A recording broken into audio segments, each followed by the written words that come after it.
จังใดน้องคือทักหาย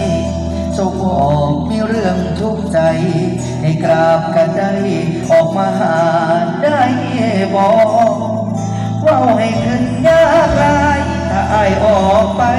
สิคืออยู่บอกเป็นอยากไปพบไปพอแต่อายว่าบอกคือดอกนาก็แค่อาจน้ำได้รับสายคุย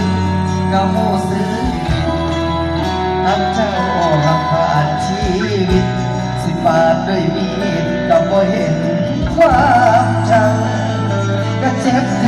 นคนลาที่เจ้าบอกว่าใจสิเพมันอยากหายตัวไปอยู่กันข้างแต่อายก็เห็นได้แต่ดูมาหอดมือนี้หน้าที่ของน้องก็คือหักเขาสถานะเดิมๆสองเฮามันเปลี่ยนไปแล้วแต่โดนอดีตทั้งสองเฮามันไก่ยับเมาในทุกเหตุผลมีเขาเป็นแฟนทั้งคนไอ้โอสาวความเก่าว้าวดอกแฟนสิมาพอเศร้าดองพอสำนีลังให้เฝ้ากลับไปเคลียร์กันซะแค่ผมเข้าตาคงบ่ยากดอกใส่โท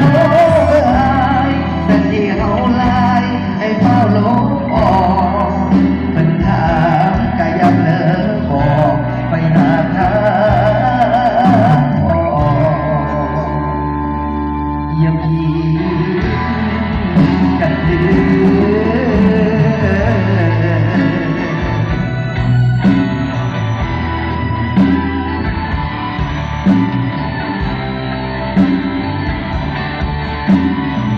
ผมไม่ได้ครับ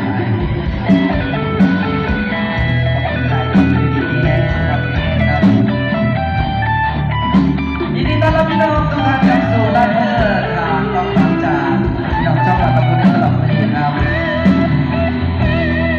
มาหอดนี้หน้าที่ของน้องก็คือหักเขาสถานะเดิมๆสองเฮา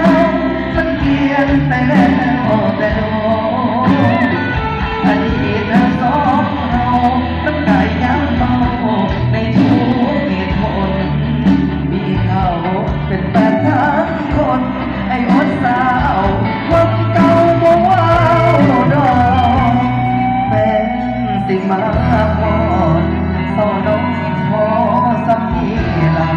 ให้เฝ้ากลับไปเคลียร์กันซะแค่ผ